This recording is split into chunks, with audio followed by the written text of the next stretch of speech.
안녕하십니까. 인테리어 조박사 시청자 여러분. 조박사의 그 두 번째 사업, 주식회사 봄빛. 네 번째 사업지에 계약을 했습니다. 그래서 오늘 이제 철거를 다 한 이 현장에 도착해서 기분이 좋습니다. 오늘 이제 계약하는 과정에서 좀 여러 가지 좀 뭐 사연도 있었고요. 그리고 굉장히 제가 6개월 전부터 이 대지의 사업 대지를 선정하느라고 굉장히 노심초사하고 사전 조사를 굉장히 열심히 했습니다. 이런 과정을 제가 시청자 여러분들 같은 일반인 입장에서 조박사 그 유튜브에 촬영을 해서 우리 시청자 여러분들께 보여드리면서 건물이 과연 이제 어떻게 지어지고 어떻게 시작되는지 이해하시기 쉽게 눈높이를 좀 낮춰서 촬영을 해서 공개해드리도록 하겠습니다. 자, 여기는 저희 조박사의 봄빛, 주식회사 봄빛, 스프링레인, 준우, 저희 준우 사무실입니다. 여기 보시면 이제 아무래도 여기 이제 건축 현장 사무실이다 보니까 저희 조박사가 이제 사업이 좀 잘 됐으면 하는 마음에서 우리 이제 해바라기 그림, 그리고 이제 조박사가 범띠입니다. 74년 범띠. 그래서 제가 또 호랑이를 좋아하는 그런 개인적인 취향이 있기 때문에 우리 호랑이 그림도 걸어놓고, 그리고 이제 여기 이렇게 보시면 이게 막 붙여놨죠. 이렇게 도면도 붙여놓고, 이렇게 투시도도 붙여놓고. 그래서 시청자 여러분들은 처음 보는 공간입니다. 봄빛 사무실입니다. 과연 건물은 어떻게 올려지는 걸까요? 이 조박사도 어떻게 보면 이제 일반인입니다. 그런 부분에서 좀 이해하기 쉽게 설명을 드리고자 차분히 사무실 설명을 또 드리겠습니다. 먼저 이렇게 대지를 선정하기 전에 저희가 시장 조사를 했습니다. 시장 조사를 그 지역의 평균 임대 단가 조사를 해야겠죠. 근처에 이제 부동산이나 아니면 이제 부동산 전문 이런 팀장님들한테 주변에 임대가 어느 정도 되는지, 이 논현동에 보통 평균 임대 단가가 얼마다, 그래서 수익률 계산을 해야겠죠. 저희 같은 경우 이제 근생 건물이라고 해서 보통 회사나 이런 사무실, 어떤 법인 회사가 통임대를 한다든지 그런 수요 임대를 목표로 이렇게 좀 건축물을 하고 있는데요. 어떤 업종이 있는지 그런 걸 좀 미리 조사를 해야 됩니다. 그래서 과연 이 땅에 건물이 올라갔을 때 임대가 잘 되겠는지 그 임대 시장에 대한 조사를 마쳤습니다. 그래서 사업지 선정을 했고요. 건물이 지어질 때 연면적이라고 그러죠. 보통 땅 크기가 있으면 그 용도에 따라서 이 땅에 얼만큼의 건물의 면적을 지을 수 있는지가 용도에 따라 다릅니다. 저희는 이제 일반 보통 주거지역입니다. 그렇기 때문에 요 용도에 맞는 위로 올라갈 수 있는, 지상으로 올라갈 수 있는 어떤 건축의 연면적이 정해져 있습니다. 근데 이제 저희가 지하 같은 경우는 지금 이제 그 어떤 연면적의 기준에 해당되지 않기 때문에 지하를 최대한 넓게 공간을 만들면서 그 지하에 대한 어떤 채광이라든지 그리고 어떤 그 환기라든지 이런 부분을 좀 최대한 좋게 하기 위해서 썬큰 구조로 해가지고 채광과 어떤 환기를 확보를 하고자 한 게 건축사님이 설계를 해주시지만 이제 이런 부분들은 조박사가 시장 조사를 하고 건축주가 건축사님한테 얘기를 해서 참고를 좀 하는 부분이라고 설명을 드리면 될 것 같습니다. 시장 조사가 끝나고 그 다음에 이제 건축 설계를 들어가야겠죠. 처음에 이제 대지 선정이 되면은 우리 건축사님께서 대략적인 이제 땅 계약을 하기 전에 예상 그 연면적이라든지 사업성에 대한 표를 만들어 주십니다. 그래서 이렇게 복잡하고 디테일한 설계가 아니라 이 대지에 어느 정도의 평면 면적으로 어떻게 사업성 있는 건물을 올리겠는지 이거 이제 이미지를 보시면 이해가 되실 것 같고요. 가설계로 어떤 연면적과 임대 면적과 사업성을 이제 보게 되고요. 그냥 건물이 이제 설계하고 허가해서 지면 되는 거 아닌가 이렇게 생각하실 수 있습니다. 근데 요즘 이제 워낙 이런 부분이 전문적이고 굉장히 그 관할 구청에서 어떤 제재라든지 어떤 규제가 굉장히 엄격합니다.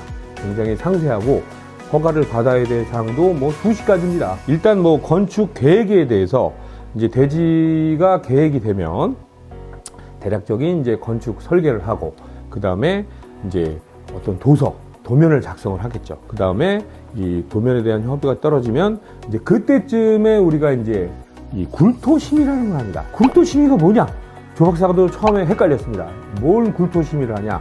건물 올라갈 때 요즘 땅 파다가 옆집이 담이 무너졌네, 벽에 크랙이 갔네, 민원이 많습니다. 예전 같은 경우에 이 조 박사도 얘기를 들어보니까 그냥 팠답니다. 그냥 무식하게 그냥 파다 보니까 옆에 건물도 조금씩 무너지고 이제 이런 일들이 비일비재합니다. 그러다 보니까 땅에 대한 어떤 지질에 대한 조사를 합니다. 그래서 이제 사진 보시는 것처럼 이 기계가 들어옵니다. 그래서 한 75mm 정도 되는 구멍을 한 3개 정도, 한 10m, 20m 이제 파게 되는 거죠. 그래서 이 대지에 뭐가 있느냐, 그냥 흙이 있느냐, 흙이 있으면 이제 건물 짓기는 아주 좋겠죠. 그래 지질 조사를 해서 그리고 이게 땅에 또 물이 나오느냐, 또 땅 잘못 파면 물 나옵니다. 그런 거에 따라서 이제 이 토목 설계가 들어가야겠죠. 그래서 이거를 굴토심이라고 합니다. 굴토심이가 이제 이런 허가가 나오고 도서가 나오고 이제 설계가 나오는 거에 따라서 이거를 기반으로 토목공사 설계를 한다고 생각하시면 됩니다. 요즘은 특히 이제 이 논현동이나 이런 역삼동 같은 경우는 땅이 아무래도 이제 가격이 좀 높기 때문에 아무래도 지하를 좀 많이 파죠.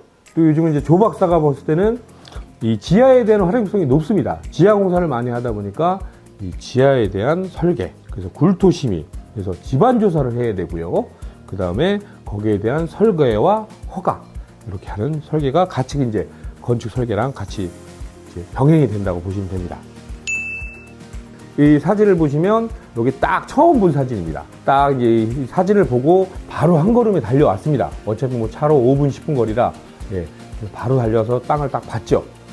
근데 일단 느낌이 좋았습니다. 전체적으로 이렇게 결혼을 할 때 우리가 이렇게 배우자를 보면 첫눈에 뿅 간다. 이렇게 확 우리 연예인들 보면 후광이 비치듯이 이 땅은 과연 나의 어떤 인연이 되겠구나, 그런 느낌이 왔습니다. 근데 어떤 이제 느낌이나 촉으로 이렇게 다 할 수 있는 건 아니죠, 사업은. 그러다 보니까 시장 조사를 해야 됩니다. 그래서 직접 그것도 발로 뛰었습니다. 저희 직원분하고 저하고 가까운 부동산에 가서 여기는 임대 단가가 얼마나 될까요? 과연 최근에 짓는 건물들은 어느 정도 임대료의 가격이 책정되어 있을까요? 그거를 충분히 조사를 해서 사업성을 조사한 후에 확신을 가지고 또 그렇게 시작을 하고 계약을 7월 11일 날 계약을 했습니다. 건물을 이제 부시기 전에 우리가 설계를 할 때 평면도도 이제 나중에 최종 평면도도 몇 번 이제 수정이 되지만 투시도라는 게 있습니다. 요즘 이제 건물이 어떻게 전이다. 이게 시청자 여러분들 이렇게 건물을 지나가시다 보면 우리 가설 그 울타리 그 근처에 건물이 투시도가 있습니다. 그래서 이 설계도 투시도를 보시면 저희가 처음에는 지금 이제 중간에 이렇게 나무가 나오는 그런 형태였습니다. 근데 여기 이제 허가 부분에서 이 지역이 또 5층은 허가가 안 난다. 그래가지고 저희가 5층은 이제 면적을 빼고 옥상에 또 이제 어떤 유리 난간을 하면서 좀 설계가 바뀐 과정이 이런 투시도를 통해서 표현을 했습니다. 이런 투시도를 보면서 전체적으로 저희가 건축 계획을 하고 있고요.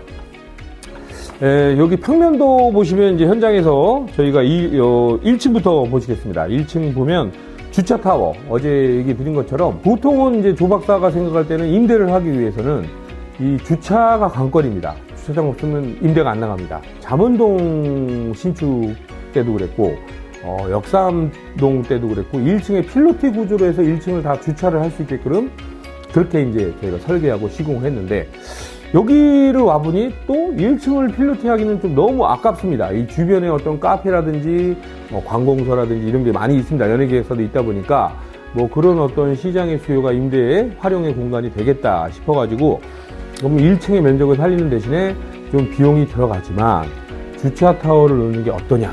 그래서 주차 타워를 저희가 9대 주차할 수 있도록 그렇게 저희가 주차 타워를 좀 건축비가 더 듭니다. 그래도 이 전체적인 활용성을 좀 높여야 되기 때문에. 그리고 1층은 전면 도로 쪽은 지금 이제 평면도 보시는 것처럼 저희가 폴딩 도어로 해서 카페를 하시더라도 이제 여름이나 이제 계절 좋을 때는 폴딩 도어를 활짝 열어서 좀 개방감 있는 그런 공간 활용을 좀 할 수 있게끔 그렇게 했습니다. 그래서 1층에는 이제 이렇게 카페 일반 음식점이죠. 그 다음에 2층부터는 이제 사무실이죠. 그래서 사무실 면적이 35평 정도, 그 정도. 3층, 4층까지 이제 들어가게 됩니다. 이제 4층은 저희가 테라스를 좀 뺐습니다. 4층은 뷰도 좋고, 이 지역 자체가, 이 동네 자체가 굉장히 좀 한적합니다.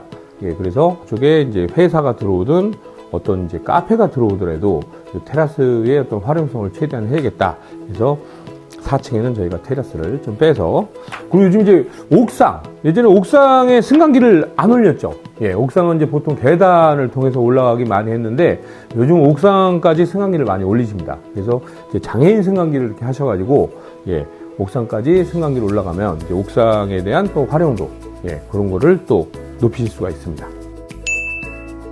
자, 어떻게 보면 이제 우리 시청자분들이 좀 지루하지 않을까. 근데 조 박사가 생각을 해봤습니다. 어쨌든 이제 이런 건물도 관심 있는 부분들이 있을 것이고, 그런 분들을 우리가 시청자분들께 잘 설명을 드리기 위해서 또 조 박사가 오늘 영상을 또 만들어 봤고요. 다음에 또 더 좋은 영상으로 또 우리 시청자 여러분들을 찾아뵙도록 하겠습니다. 여기는 이제 봄비 사무실이기 때문에 조 박사 화이팅이 아닌 봄비 화이팅으로 마무리를 하겠습니다. 자, 다음에 또 뵙겠습니다. 봄비 화이팅!